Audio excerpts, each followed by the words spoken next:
We here. All right. So yeah, I just wanted to jump on here and do a quick live for Bellator because this is something I'm gonna probably start doing like when Bellator has a card the same night as UFC. Like if the fights aren't major, I'm gonna just come on here and kind of do a whole live stream. Just kind of wrapping up the Bellator card. If there's like 3 or 4 fights, I just kind of combine it into one live stream.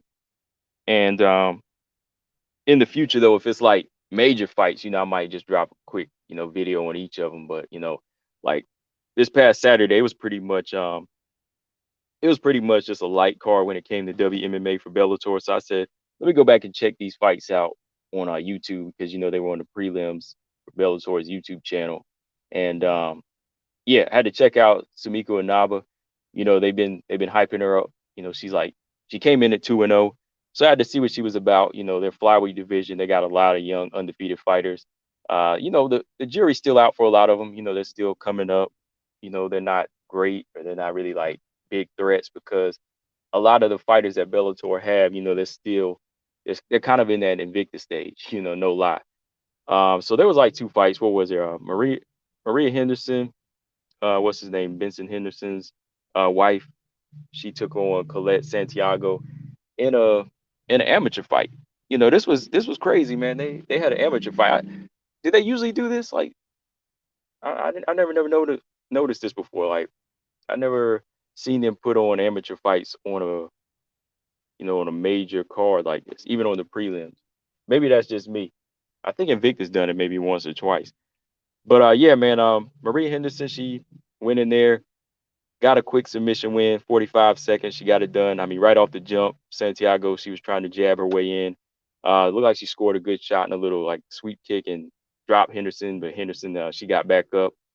Santiago came in with those strikes, and Henderson just locked up real quick to the body. She got that body lock and takedown, went straight in for the rear naked choke and got it. Some of the comment, I think one of the commentators was like, she don't need to be going for the finish. I was like, hey, if you can get it, you get it. You know, um, so yeah, that first fight it was real quick, just a quick. I think the fight was supposed to be a straw weight, but they said Colette Santiago came in at like 10 pounds overweight.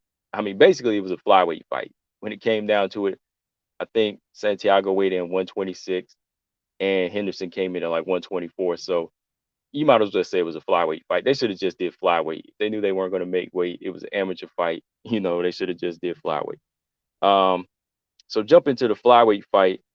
Yes, Samiko Inaba versus Randy Field, battle of undefeated flyweights. Both were 2-0. Naba she went in there, got the victory. Her first submission win, via triangle choke. She had arm and that arm and neck choke on her. Inaba still a lot, like I said, still a little early to tell. I like her aggression. She definitely has some power in her hands. She puts on an exciting fight. She's still open for a lot of shots. These 2 fighters that came right at it, first round, no feeling out. Inaba, working them leg kicks. Feels, she was trying to box and trade a little bit, but she didn't really have any power on her shots. Feels she got in a few good strikes, but I think that Inaba, I think she had the better jab and more stiffer punches in this fight. Feel she started off getting off her 1-2, but Inaba she timed one of those kicks and she took the fight. Well, it was actually Field actually took her down. She timed one of her kicks and took Inaba down. And Inaba just looked all around stronger. She was getting hit with a few shots, but to me, she looked like the stronger fighter here. Field she was trying to use that jab um, and keep the fight separated, but Inaba when she started becoming more coming in more aggressive, she started putting knees to the body on her, hard right hands and head kicks, just switching it up. Just throwing a lot of combinations on Field and frustrating her.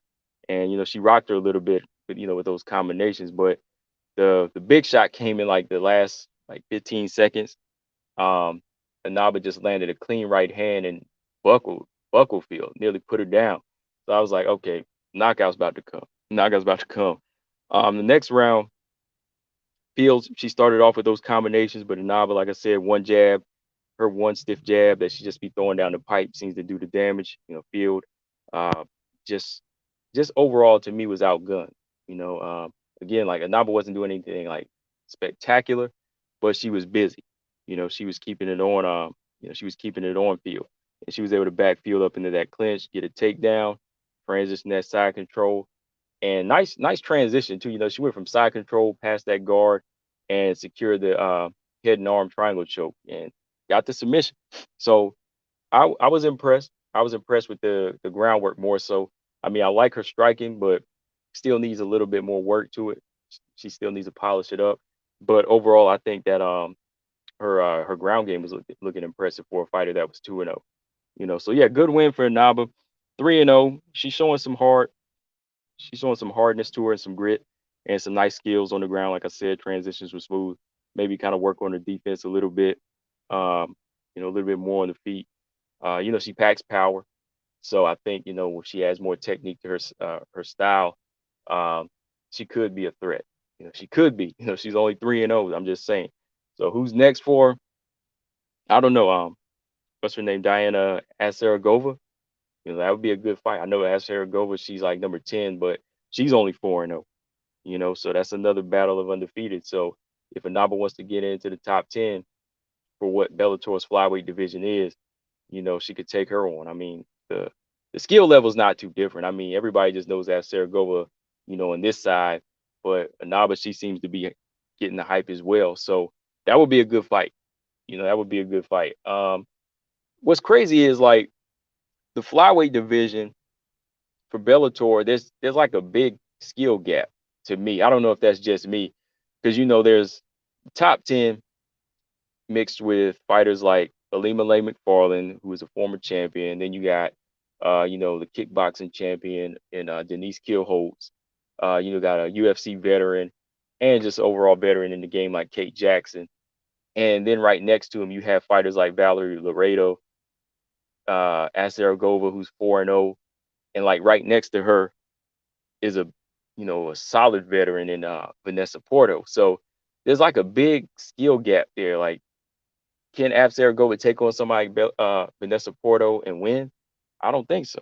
You know, it just seems like there's too big a gap there. Like, whereas with the UFC, their rankings for the most part, well, not all the time they make sense, but your unranked fighters are pretty much unranked for a reason. You know, they just got there, or they just don't have that level of talent, like maybe, you know, the top 5 or top 10.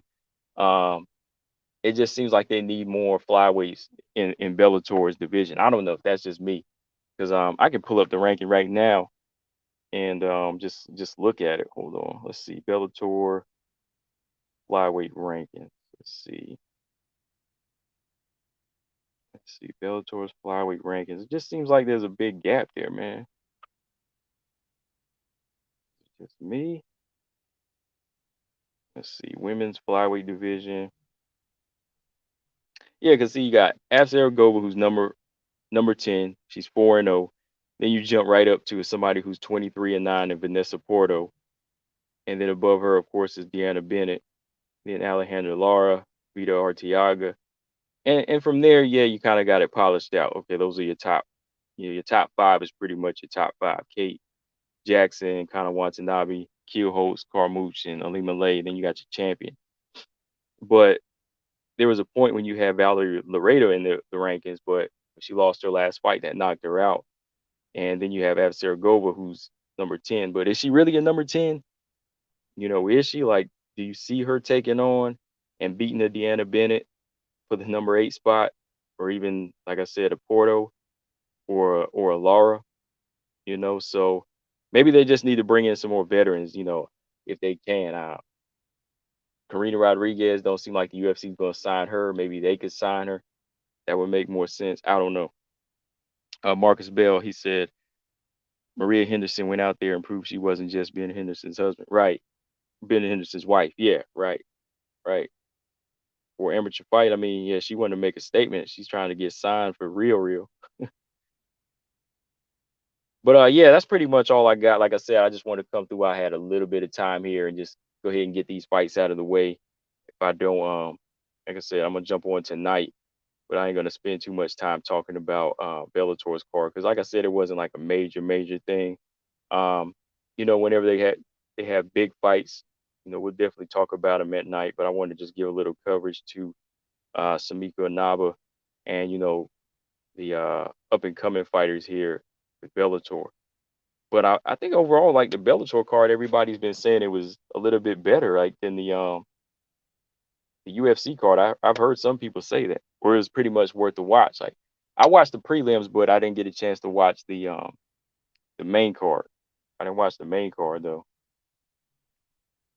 But yeah, tonight we're gonna get back on here and we will talk about definitely got to talk about the flyweight division again. You know, we got to talk about Manon Firo here because I've already been hearing people, you know, just saying people are saying somebody's exposed or they're not showing the talent level. Um, or you know they're bringing up the champion now, saying Manon Firo stands no chance. But this is what it was all about. You know, it's about passing the test, and Manon Firo passed the test. So tonight we're going to talk about that for sure. Um, Let me see Bellator. What else do we have for Bellator coming up? Not sure yet. Hold on. Bellator cards. If I can find it later, I'll just go ahead and talk about it. Um, Hang on one second. All right, here we go.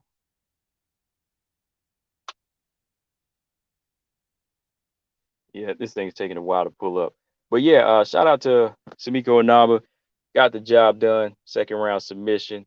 And Henderson, you know, like Marcus said, she didn't want to prove. She just wanted to prove she just wasn't Ben Henderson's wife. She got the job done. 45 seconds. Quick choke out. Yeah, we'll be back on tonight, guys. Like always, Combo Breaker 99. Make sure y'all subscribe. I'm out. Peace.